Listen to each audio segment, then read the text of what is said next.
Good afternoon, everybody. I know it's good morning to quite a few of you. We got a couple of people on from Australia. We've got Sweden. We've got a couple in Canada. So thank you all for being here. Good to see everybody again. I know it's been a couple months since our last webinar.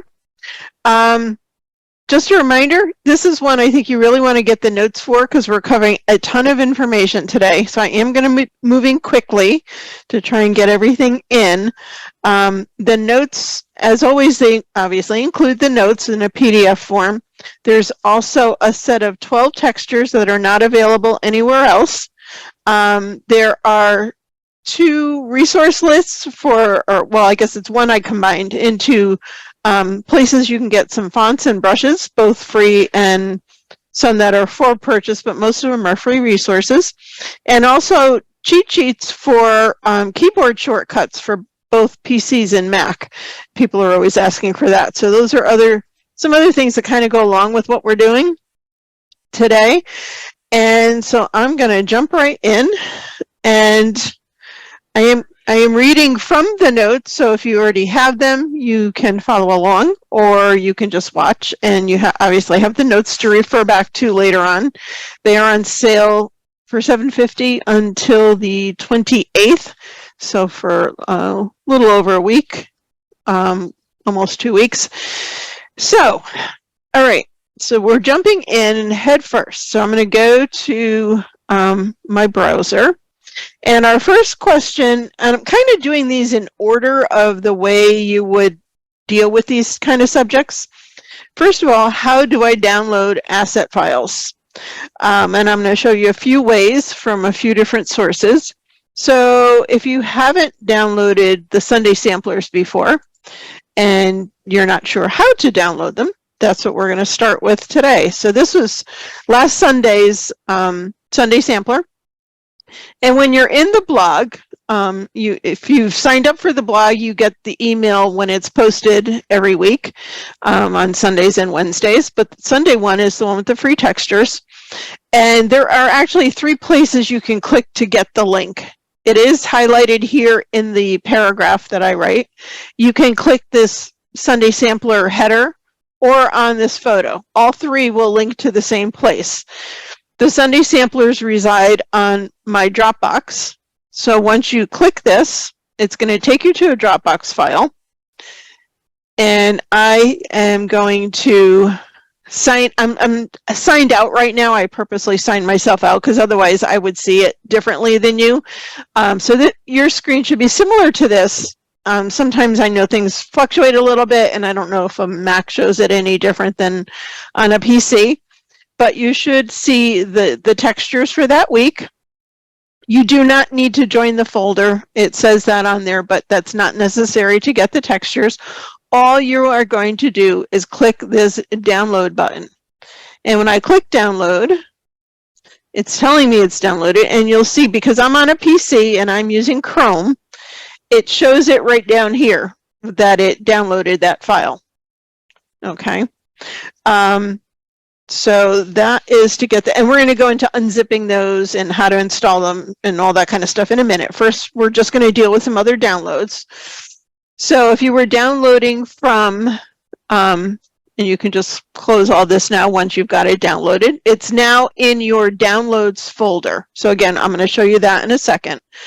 I'm going to go to a couple other sites and show you some important things when you're downloading things from various sites. So this is a site, I'm in the midst of working on my type course right now, and this is one of the effects that I downloaded to demonstrate in my course. And this site is one of the ones you need to be careful what you click on when you're looking to download a product like this, especially when they're free, because the way these sites make money is by ads. So you will see over here, it says download. That is not to download this, that is to download the stock photo site. If you scroll down, this down here is downloading some privacy extension. This start now, this is all advertising.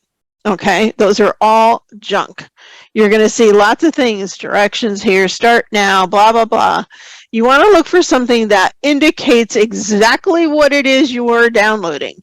It typically will be right under the image that you want. This one is a little further down because they're giving you a description, the info on the file, and then it says right here, though, download free type text style effect, which is what I want. So that's the one you want to click on. And then there are other, what's that, Dare? Yes, my husband just pointed out, it says downloaded 439 times. So some say that, some don't. But the important thing is to make sure you are downloading the right thing and not some junk, browserware or something else that you don't need. So again, when I click that, this one, it goes to a downloading page. Some do, some don't. It is saying it started in 10 seconds because it's giving you lots more ads to look at. Again, this is how these sites make money. So it will now, in 1 second, I know I've downloaded this before, so I know it does work. But that 1 second turns into several seconds. There you go. So it's given me another screen. And again, view template, we don't want to do that. I don't need to sign into anything. This is the download button right next to this. And that should be, there's some links to some other effects that you might want, but this is the one. So now we're going to click on that. I don't need to go premium. I just want the freebie. Most of these free products as well are personal use only. Rarely do these kind of sites include commercial use. So if you're looking for something that you plan to use like in cards or products that you're selling, you're going to want to pay the few dollars for the professional license. So again, you can see this is now down here in my downloads. So that one is also now downloaded. And again, we'll get to all these in a second. So let's go to one more. Actually, I've got a couple more open up here that are not quite so confusing. So this is another font site that has lots of free fonts. And this one, it has ads over here for other things. These go to Envato Elements, which is a great site, but that's not going to get you these fonts. And you can see they do change sometimes. These go to Etsy. But for any one of these fonts, you're going to do this little cloud shape thing right here. And it says right here, personal use is free. So all you're going to do, if that's the one you wanted, just click that little cloud and there it goes, it's downloading. So that one's pretty simple. And I'm going to do one more, another font site that I use, Urban Fonts, very similar. It's got the Envato ad over here, but not a whole lot of ads like some of them do. And for these fonts, you would just highlight, if you hover over it, it shows you the whole alphabet, which is kind of nice. And then when you find one you want to download, you just click the download right under it. It has its name, and you would just download it. And there it goes into my download bar. So, oh, you're welcome, Don. Don Polton, who just commented in the chat box, was here for our Barnes and Backroads workshop a few weeks ago from Canada. He drove down here all by himself. Long drive. Thanks for being here, Don. We appreciate it. Okay, so we now have some files downloaded. So now, how do I unzip these files? Because you'll see these are little zip folders. They've got the little zipped folder icon on them. So we're going to go over to my downloads folder. And let me bring that over to my other screen here. I had stuff open on the other screen. So these last three, here's the Sunday Sampler and the two fonts that I just downloaded. So let's start with the Sunday Sampler. So you can see, again, they're all zipped. If you are on a PC, it's actually very easy to unzip a file. You're just going to click it one time to highlight it. And then you'll get this little extract bar at the top. If you click on that pink tab, you'll see extract all. You'll click on that, and you're going to browse to where you want to save this. So for the Sunday Samplers, you should have a folder for Sunday Samplers in your texture file. We're going to get to filing stuff in a minute. So you're going to browse. I'm going to just, for now, put it on my desktop, since I already have all of these. So you're going to select that folder once you click the desktop or wherever. If you want to see the files as soon as they download, leave that box checked and it'll pop up. If you just want to save them and not see them right away, you can uncheck that. But we'll go ahead and extract these. And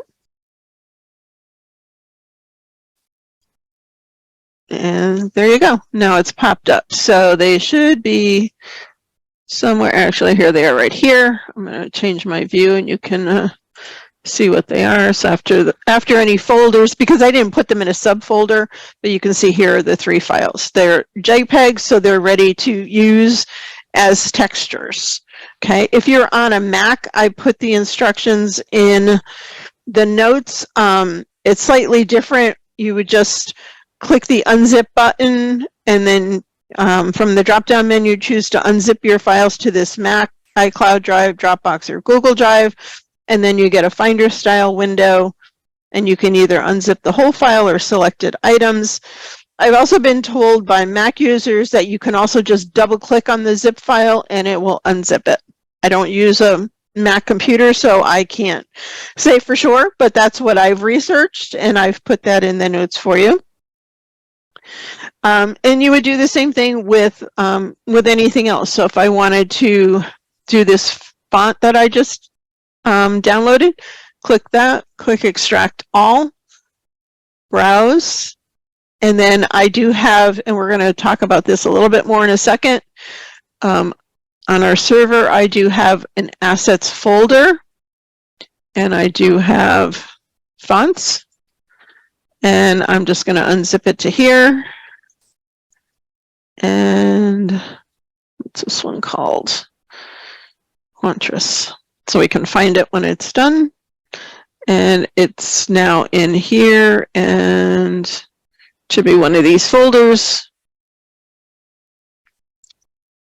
And this is why we're going to talk in a second about sorting these more, and that would be a better place to put it. So it should be here alphabetically, although it could be, sometimes things have odd numbers or things in front of them that make them harder to find. So let's see if we can, let's do the other one. So let's do this type text style effect, extract all. And again, I'm going to do this to my desktop to make it simpler for right now, because I have less on the desktop, and extract it.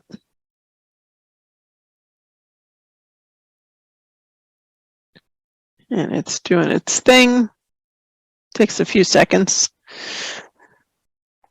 And what's this called? Type text style effect. Type text style effect.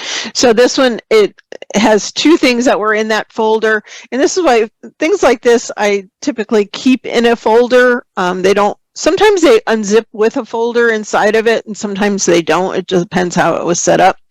But this one, the JPEG is just an information thing, and then the PSD is the actual file for that particular effect. So that would be that part. So that's the unzipping part of it. Let's see. Pat says, I click date modified to sort. Yep, that's a good idea too. So like in the font file, you can just click on your date modified, and it'll bring up the latest things to the top. Except I went the wrong way. Yep, there's that font actually. That's the zip font. But you can sort any folder by that way to find it quickly. Thanks, Pat. And Chris says on a PC, it will automatically go to Win Unzip if I double click. Yeah, if you have some of the unzip programs, it will do that. I just wanted to kind of show you this way without using another program, because not everybody has that. But that's, as always, there's more than one way to do everything. So that works good as well. All right. So now that we've downloaded and unzipped a file, how do we organize all of these digital assets? So I have, this is from the notes. I just copied and put this on here. So as with everything, there's as many ways to do this as there are ways to save your photos. However, I'm going to give you a little peek at my filing system, which, trust me, is far from perfect. It's a work in progress because I have way too much stuff. It will take me weeks and weeks to sit here and properly sort everything. Someday I might get that done. So it might help to do like a rough layout of categories and things on paper before you begin to make your digital file folders. I suggest starting with like main categories of the products you use most, like actions, brushes, clipping masks and crop shapes, digital art, fonts, gradients, layer styles, pattern, text effects, textures, or anything else that you may use. And then within those folders, and I'll show you mine in a sec, you can do subcategories. So let's start with, so the way our computer is set up, I have this drive. It's called a server. It's actually like a networked drive between Dave and I, so we both can save to the same place. I don't have different files on my computer than he has on his because I don't have these on my computer. They're on our server or network drive. So it makes it easier for us to both access photos and everything else. So I have categories for my business stuff, you know, camera clubs, crafts that I like to do, you know, illustrations. I just started one for magazines, digital magazines, music that I might use in a slideshow, or photos, and then I did a separate one for photos assets. So what's that, dear? Oh, my. Okay, just in case, I just got a pop-up on the phone. I heard something ding, and Dave just pointed it out. We have a severe thunderstorm watch for our location until 8 o'clock tonight. And I was looking at the radar before we started. Hopefully we won't get anything till at least around 5 o'clock. So, but just in case, if I should drop off the web, hopefully it's just a little hiccup and give me a few minutes to get back on, and hopefully we can continue. Doris says, I thought this webinar was about mostly Photoshop tips. It seems to be how to organize your files and download stuff mainly on a PC. We are going to do some stuff in Photoshop, but first we're starting with the how-tos. As I had all of this in the blog as what I was covering, because these are the questions that I get repeatedly from people, and I thought it would be great to have all of this stuff in one place, and I can refer people to this. Yes, people can Google it, but trust me, people ask me all the time. So we will get to some things in Photoshop as well. So for me, I'm going to save things to my photo assets, and then within this, I like to do like numbers to sort things, keep certain folders together. These are some of the companies that I get things from a lot, so I kind of group those together, and then I started everything else with like a 1. So our main categories, we have some abstract twirls that we have both created over the past. So I've got my actions. I don't know why birds are here, but they are. I'll have to look at that. But I have borders and brushes, color palettes, crop shapes, effects, flourishes, different things like that. Here's my fonts. I have been trying to sort my fonts, so I've started adding new ones to this new folder, and then from here, taking them and sorting them into, I called it done, moving to new. So these are, these are the ones that I've actually moved, sorry. And then fonts new, I have, I've started sorting them into categories. So these all still need to be sorted, but I started doing serif, sans serif, scripts, decorative, handwritten, black letter, dingbats, and all cap fonts. So like in my script category, I then have other set of categories. So I've got bold script and calligraphy, because these are the kinds of things. I know I use a lot of script fonts and download a lot of them. So you can, again, group these however you like, and what, depending what you tend to download. If you follow the blog, Creative Fabrica has been giving out free bundles of stuff every day for several months.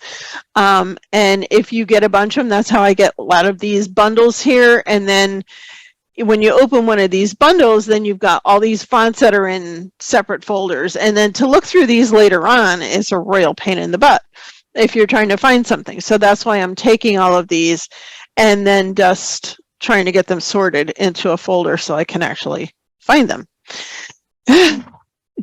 It is definitely an ongoing process. Trust me. Dave is laughing at me behind me. He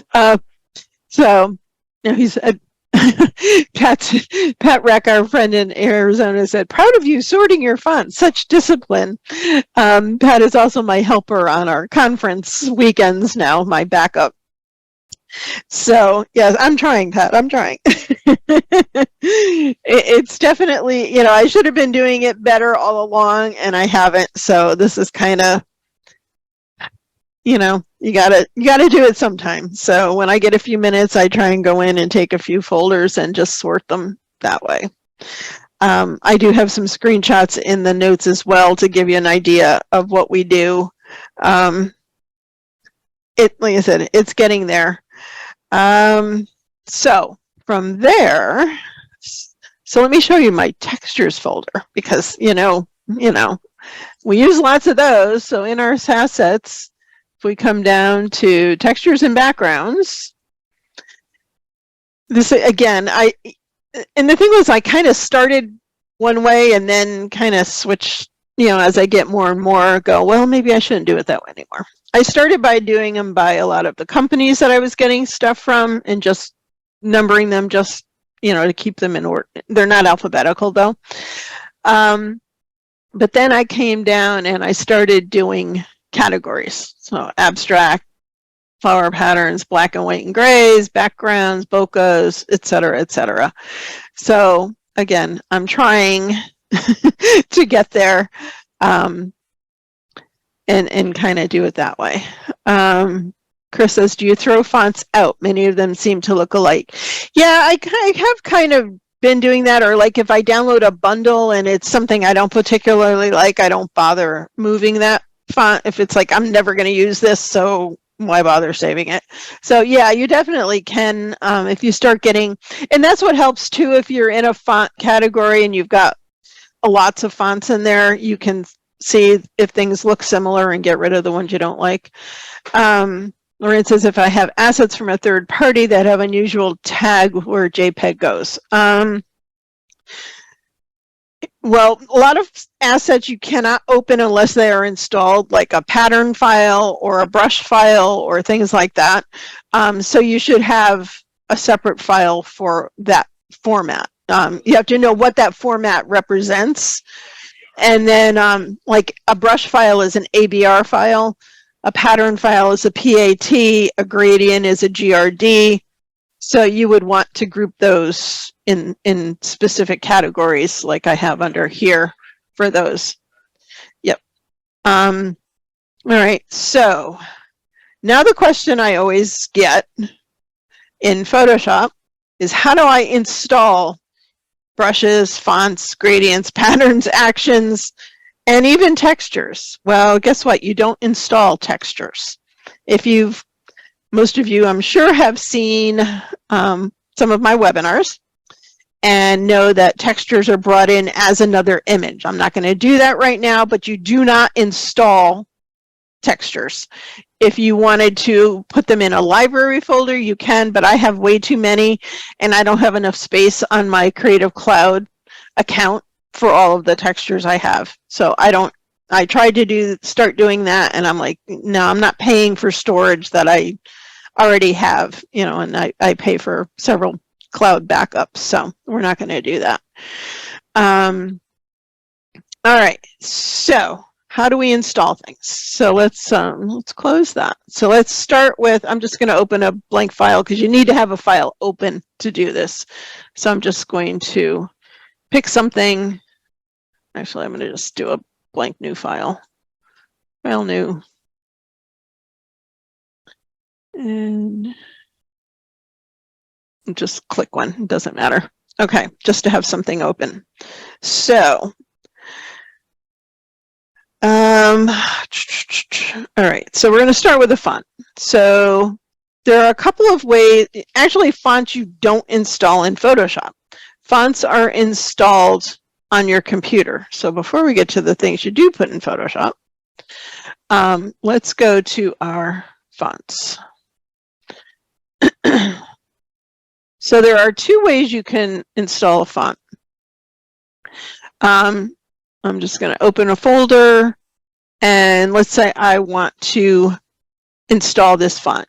You do not need to do both an OTF and a TTF version. And in my type course, I just went into quite a bit of depth of the difference. But if you have both options, take the TTF file, because that one gives you, if the font comes with special glyphs and things like that, that's where they'll be. That's the one you want to use. So I'm going to install this font. So you can either, when you're in here, double click it, and it will show the font, and then you just click install. And that will put it into your font library, which again is on your computer. So when I install a font, I can use it in any program. I can use it in Word or Excel or Publisher or Photoshop. It's on your computer.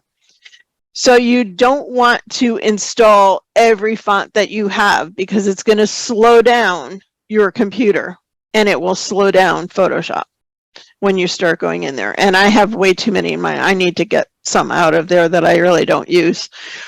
So that's one way to install it. The other way on a PC is if you go into your settings, the gear wheel, and you go to personalization, and then go to fonts. And this will show you everything that is installed on your computer. And you can see I've got a lot, way too many. I need to get some of them out of here. I want them all, as Dave says. So you can, to install a file, you can drag it here from Explorer, or you can, yeah, that's the way to do it, is just open this up. So let's go here. We can minimize that a little bit so we can see it next to this. Take that font and just drag it up here, and it will install it. And that's all there is to it. So it will now be in this list, and I forgot the name of it already, but it is in here somewhere. Be able to see. I think I closed the browser that I had it in. Anyway, that's all there is. It's just drag it in, and it installs it alphabetically. Okay. So that's how you install a font.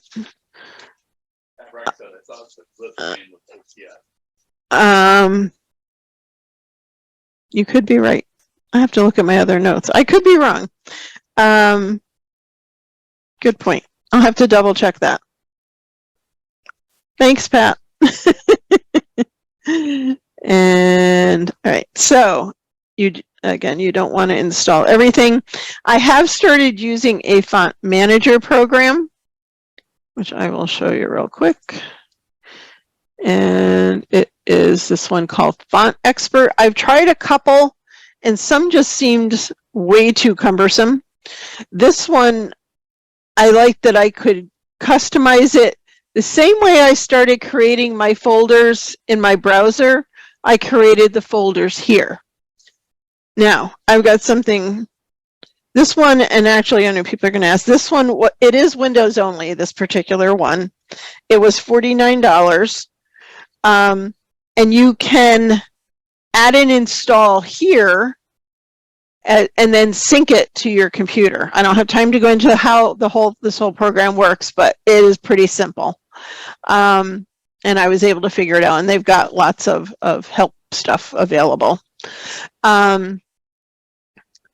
an important note before we even go further, and this goes for all of your assets, super, super important about your fonts, your brushes, your everything. Make sure that they are all, you keep your original downloads of these files on your computer. So say you downloaded 10 different brushes and you install them in Photoshop, and then you say, oh, well, I can get rid of these original, the downloaded folders. Don't do it.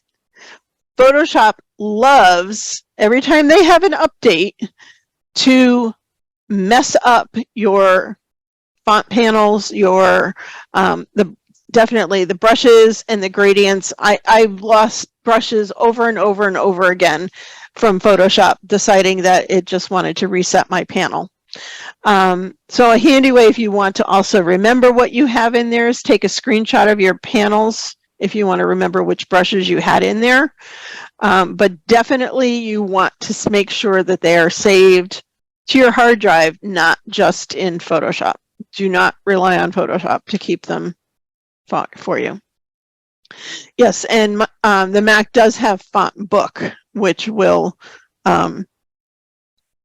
take the place of like a font manager. So if you're on a Mac, that is the version you would have. Okay, so let's get to, all right, the Photoshop stuff. Go back over here to Photoshop. Now the process is basically the same for all of these other assets. It's just a matter of where you're clicking. So if I want to install a brush, you want to be on your brush tool. You're going to click the drop down where you would select a brush. And if I wanted to bring in new brushes, click that little gear wheel. You're always going to look for that gear wheel, and that's going to tell you to import brushes. And then you're going to go to where those are on your hard drive. So again, these are the ones from the last webinar we did with Gavin and the watercolor brushes. Photoshop knocked all of this stuff out after it did the last update, because I had all of the stuff installed from the watercolor products, the brushes and the patterns, and they were all gone. I had to reinstall them. So you would just go to those assets, go to your brushes, choose the brushes you want to, let's see what this one is. No, I don't have anything in there. Vintage plant brushes. Let's see what these are. So you would always look for that ABR file, double click it, and it will now be at the bottom of your list. And there it is right here. And if you hit the arrow, it opens it up. So those are the brushes I just installed. If you want to move the list around, you can grab it and just slide it. You want to make sure you have the single blue line to put it in between things. If you put it where you have the whole line, it's going to put it inside of that folder. You don't want it to do that. So an ABR file is a brush file. That is the format for brushes. It's an Adobe brush file. That's what the ABR stands for, Adobe brush. If you are on the Creative Cloud, you can click on here and go to Get More Brushes, and you can get free brushes from Adobe every month. They are constantly adding brushes. You do need to be signed into your account, which apparently I'm not. So sometimes it kicks you out, even though you say stay signed in, you're not always signed in. There we go. Now I gotta go to my phone to get in. Let's see. Anyway, let's do the email. I love these things that just make things so complicated. So here's my Adobe 916058. 916058. Okay. So now we're signed into Adobe. And there you go. So when you are signed in, you can always tell by your profile picture if you put one in there. any of these brush sets are free from Adobe to download to your Photoshop. And the cool thing about them is when you click the download button, at least on a PC again, it's going to, come on.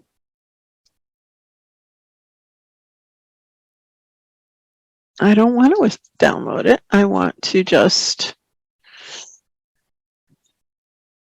it didn't go to the bottom like it usually does, but it's an AVR file. It should, nope. Okay, something else that is now changed with either Adobe or Chrome. They used to just go to that panel, and if you double clicked it, it would automatically install it to your Photoshop. Now it's an AVR file, so it'd be the same thing. I would just come back in here to my Photoshop and go to my brushes. Come on. And then import brushes, and I could go to that download folder. And it's already unzipped and all, so I could just double click it. And there you go. There's that spring set of brushes. And there you have it. So that's how you install brushes. Same thing for if you wanted to install a gradient. And you can do it through any of the gradient tools. You can either click the gradient over here. Is probably the quickest way. Just go to the gradient tool, click in the gradient. This opens up your gradient editor. Same thing, this one has import right here. And then you would go to your gradients, and I don't know if there's any I haven't downloaded. I know these are in there, but and these are GRD files. So you would double click it, and it would again be, there you go, gradient file here. And that's the new ones that I just clicked on. Does installing a lot of extra brushes, etc., slow down Photoshop? Yes. So you really do want to limit it to what you use. You can uninstall and reinstall brushes. So again, if you keep them on your computer, that's the better way to go. But you don't need them all in Photoshop all the time, because it will slow down your Photoshop. And I don't know if it's because of what I have in there or this latest version of Photoshop. They had an update a couple weeks ago, and I've noticed my Photoshop has been really laggy since that update. So I don't know if it's which it is, but I need to take some space out of here too. Sandy says with Mac, there's a limit on how many brushes you can have installed. There isn't on a PC, I know, but you know, it just, again, you don't want to have thousands of them because it would not be a good thing. All right, so that's the gradients. And then same thing for patterns. If you use patterns at all, I have my menu docked here, but you could go to Window, Patterns to open that. And then you would go down here. You could go to, usually it's the legacy ones I'm working with. I like the artist surfaces for certain things. But again, if you wanted to add one, in this case, you click this little, the hamburger menu, they call them, the little lines, import patterns, and then go to your photo assets and go to wherever you've saved your patterns. And then you could, again, they're PAT files, double click it, and it would be at the bottom of your menu. And that's the ones I just brought in. So they're all pretty consistent in how you bring them in. It's just slightly different, you know, little logos. How do you delete a brush or a gradient? Good question. Whoops. So if I wanted to get rid of this brush, just highlight that row, right click it, delete group.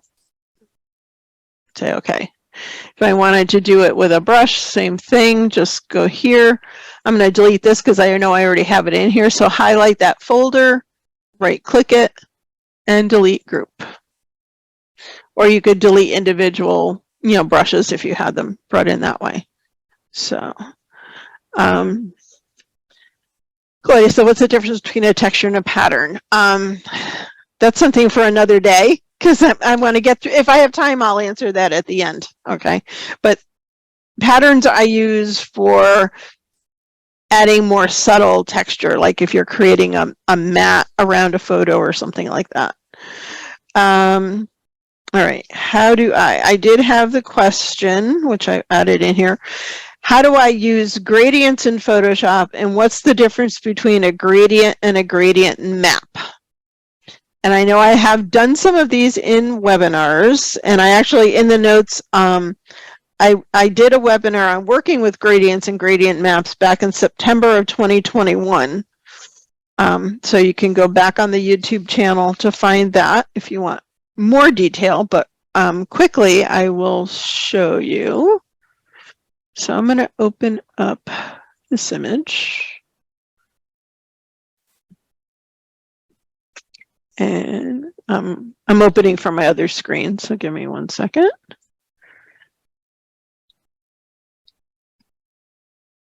There we go. Okay, so let's turn that off. So that's my original photo. So the difference is a gradient fills an area by using either a linear or radiant blend of colors. It's applying the color over your image, and then you need to use a blending mode to try to blend that in. So I'm going to show you both kinds. A gradient map applies the gradient by using the lightness and darkness values in the image as a map for how the gradient colors are applied. So I'm actually going to start with the other one first. So I'm going to open up this other file. I'm going to start with the gradient first. So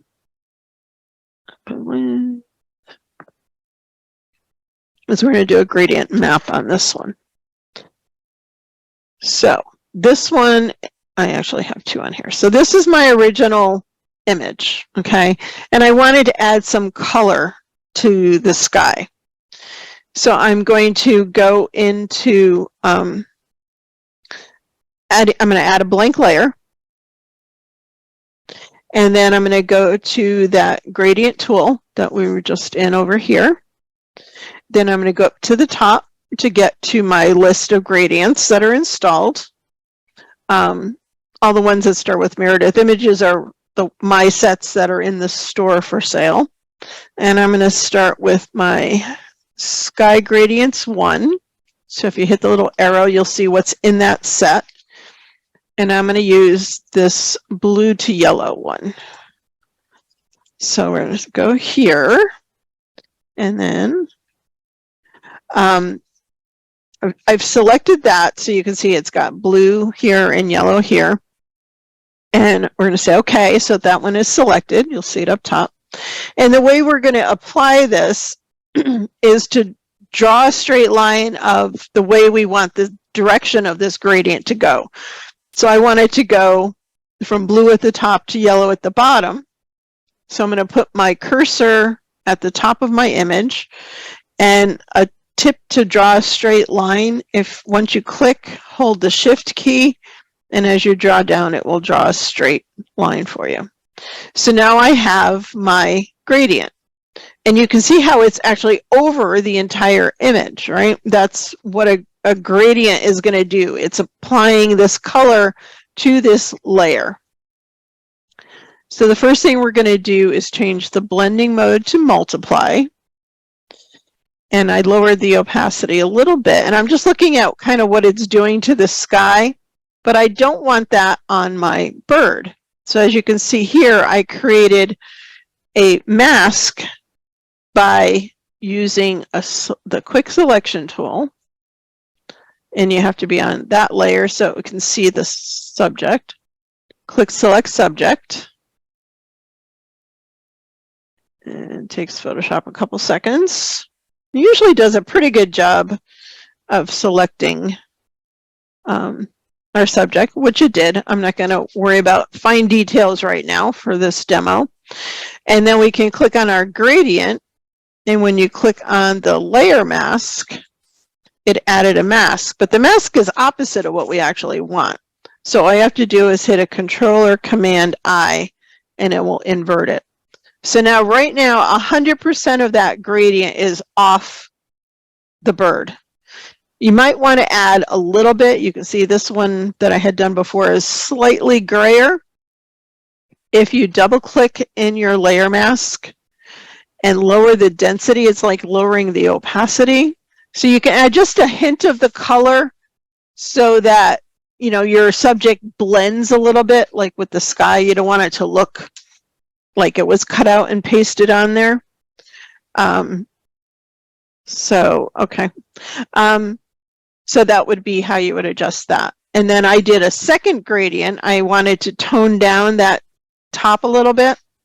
So I used a black to clear, or actually a gray to clear, like just to, like adding a filter. So we're going to go back to our gradient, click up here. For this one, we're going to go to our basics. Oh, we want basics 2. And I think I use one about like that. And if you double click it, it opens the name, which you don't need. I'm used to double clicking everything. You really just need to click it once, say OK. Again, I'm going to click, then hold the shift and draw it down. And then we can adjust, what did I do here? Soft light and 85%. And then you'll notice that this one, the black color goes down farther. Just like with a texture, I'm going to back off, hit Control-T to get my handles. You can stretch this down. It doesn't necessarily have to end at your photo. So I can stretch down that color more so that it is darker as we come down. So that's a way to, it's kind of like adding a graduated neutral density filter on there. So that's how a gradient works, okay? So let's go to our other image. So now we want to do a gradient map, and I want to make this photo kind of a sepia look. So the first thing I want to do is add a black and white adjustment layer. And the reason I'm doing that is because I want it to add the colors of the gradient that I'm going to use rather than picking up these colors that are in here. So I just want to put color over that black and white, and you'll kind of see that in a second. So what I did was, as I applied that, I made some adjustments to the tones, so you can make, you know, different colors in your image the right shade for what kind of image you want. And you can do this even just to create a black and white. You can adjust all of those. And then I'm going to add my gradient map, and I'll do that this way. So the difference is, in your adjustment panel, you now want to choose gradient map. And this is another thing, the last update with Photoshop, it changed the way this panel looks, and it drives me batty.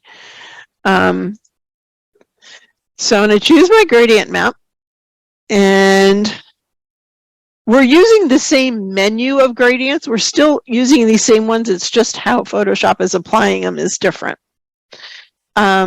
So you can choose a preset one, or you can select your own colors, which we're going to do for this particular image. So I'm going to click on my left stop here and click in color. And I'm going to choose, I'm going to put in the number because I've done it before. But I chose this kind of brownish tone, and you can see already how it's changing my image. And say OK. And then on the right side, I don't want the brights to be white. I want them to be a lighter version of my brown color. So EDE 8D9. And say OK. And then you can add another color stop for your midtones. This one is just adding 2 colors, your darks and your lights. You can just click underneath here, and obviously that's too bright, so we're going to click there. We're going to choose our color, and we are going to change that to 8E6D39. and say OK. And you can save this as a custom if you want to. You could just in here say sepia, and I'm not done yet, but sepia gradient, and say new, and it will add it to the bottom of your panel. I don't think that's the right color. That looks way too dark. Let's see what we got here. What did I type wrong?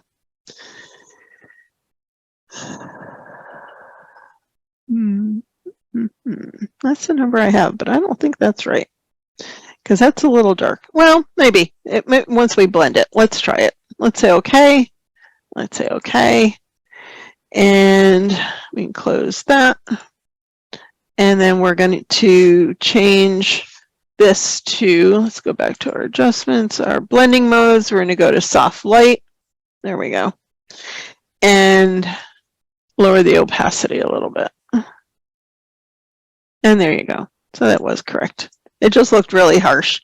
But that's why, because you also need to work with your blending modes and opacities. But you can see how this has really, it's not just overlaid the color solidly, it's mapping that lighter area to the lighter tones and the mid-tones to the mid-tones and the darks to the darks. So it's a different way of applying it. And if you're going for this type of an effect or any kind of toning effect, let's choose a different one so you can see what it will do. So let's open this, choose something else.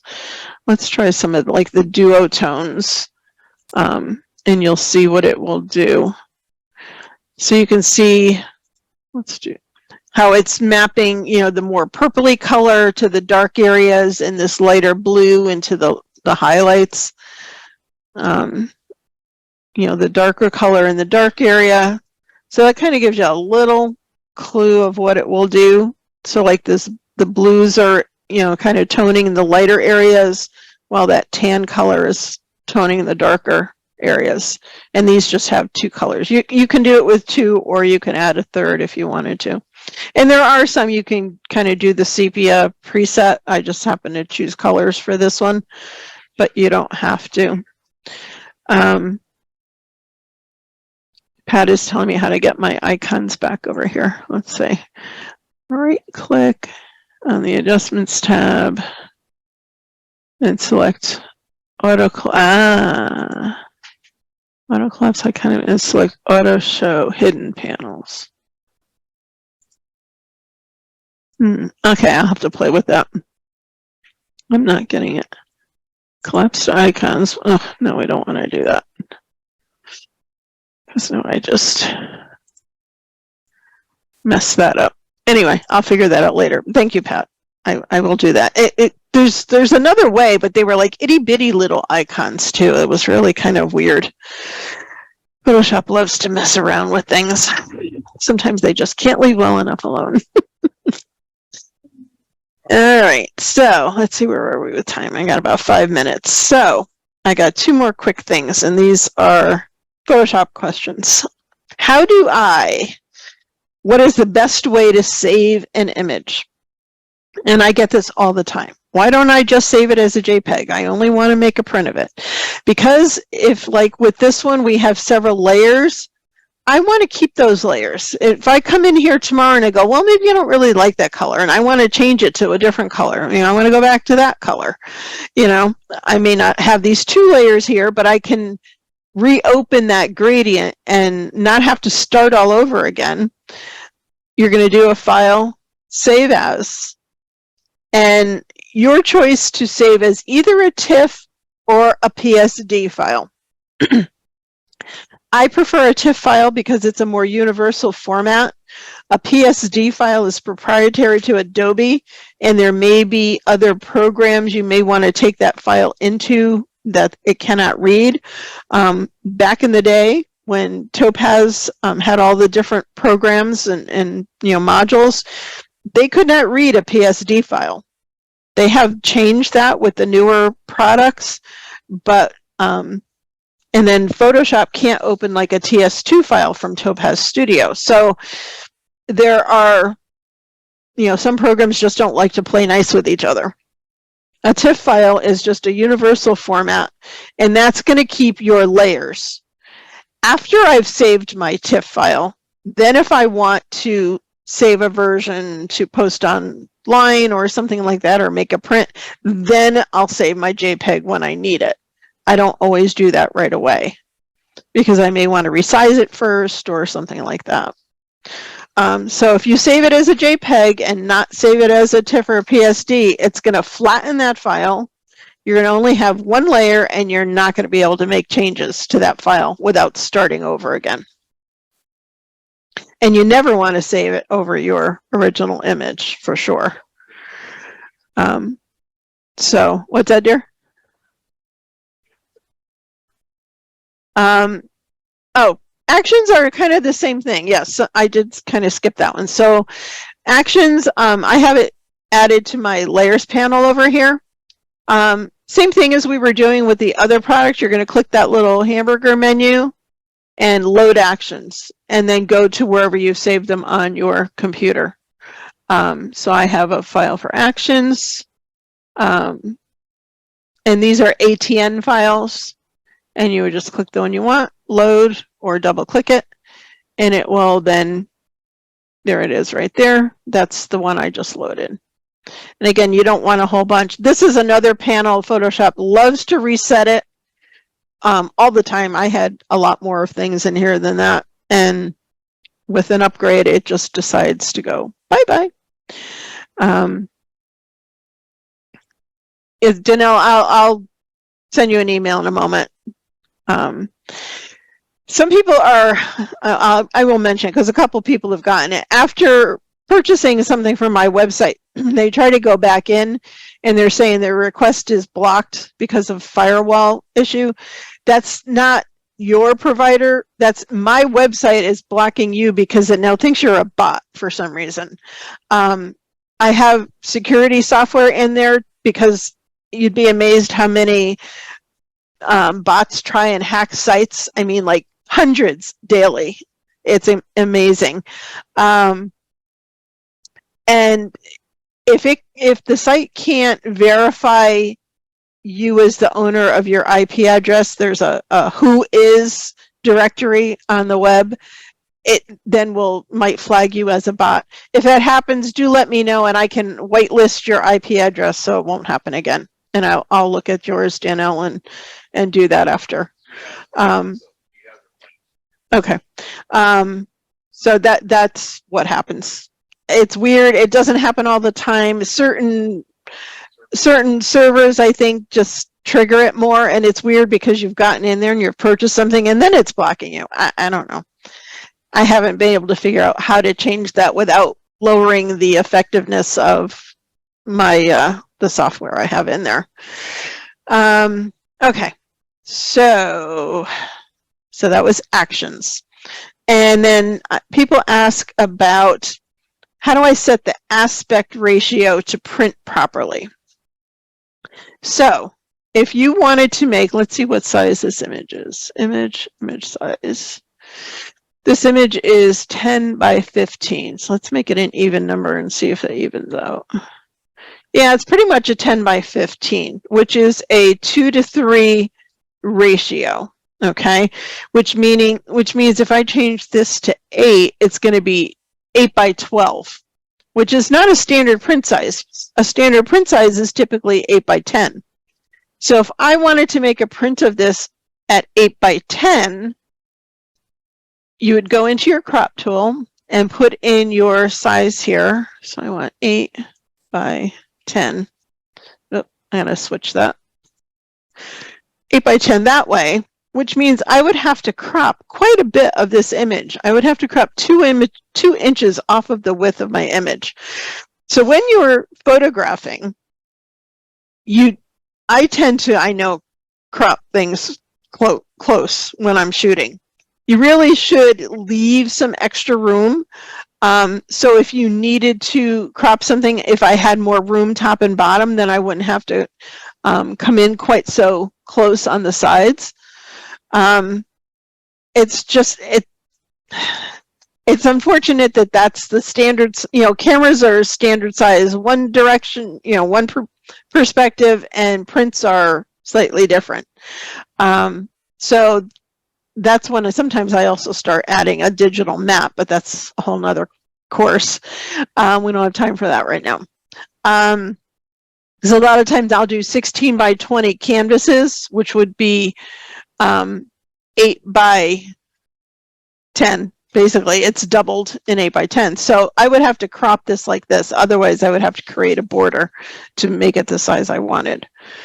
And I think we actually kind of got through everything for the most part. Let's see. Yep. So, like I said, there are some more illustrations in the notes as well. Let's see if we have. So if I start in Lightroom and send to Photoshop, should I do save as TIFF first, then save, close to send it back to Lightroom? Yes. When I come in from Lightroom to Photoshop, I always do a file save as and save it as a TIFF, and that will go back to your Lightroom catalog. You don't have to do it twice. You just, when you do the file save as, if you've come in from Lightroom, it will send it back to your Lightroom catalog. Because remember, things are not saved in Lightroom. Lightroom is only a directory to the images you've imported from your hard drive. It's still on your hard drive, whatever, whether it's an external or an internal hard drive, that's where your file is saved. Lightroom is just a directory so that you can view those files. So you're not going to have two files. Okay. Phew, I can't believe we got through that all. Oh, and Dave, while we were chit-chatting, he chose a winner for an entry to the June Creative Photography Conference. It's coming up in about 6 weeks, so if you haven't, if you haven't signed up yet, please do so. We've got 9 speakers. It's 13 hours of sessions, like always. It's June 24th, 25th. If you can't watch it live or can't watch all of it live, you have 60 days to watch the replays. And it's only $39 if you sign up by June 4th. And today's winner is Linda Hagee, H-A-G-E-Y. I will send you an email and if you've already signed up, we'll give you a credit for the next conference. And if you haven't, then you will have an entry to the June conference. The link to the notes is in the blog. It's in Sunday's blog. It will be in again tomorrow. They're on the website in the Peacock Studio. Like I said, they're on sale for $7.50 till the 28th. And somebody had a question here. Ian Robkin, I got shunted out 3 times when I bought the notes for this webinar. Persistence paid off, and I did manage to get my downloads. Well, I'm glad you did. Thank you very much. And I think that answers the questions. Phew. Anybody else have any last questions? I know it's a lot of info. This is definitely one you're going to want to rewatch. I'll have it posted sometime tomorrow morning. I do have I'm doing a camera club seminar tonight, so I won't be working on this tonight like I usually do, but I will do it first thing in the morning. So it'll be posted sometime in the morning. Alrighty, I think we got through it all. Thank you guys. That hour goes very quickly. I hope you enjoyed it. I hope it gave you some refresher on the things you did know and info for the things you may not know. And we will talk to you all very soon. Thanks, guys. Have a great night.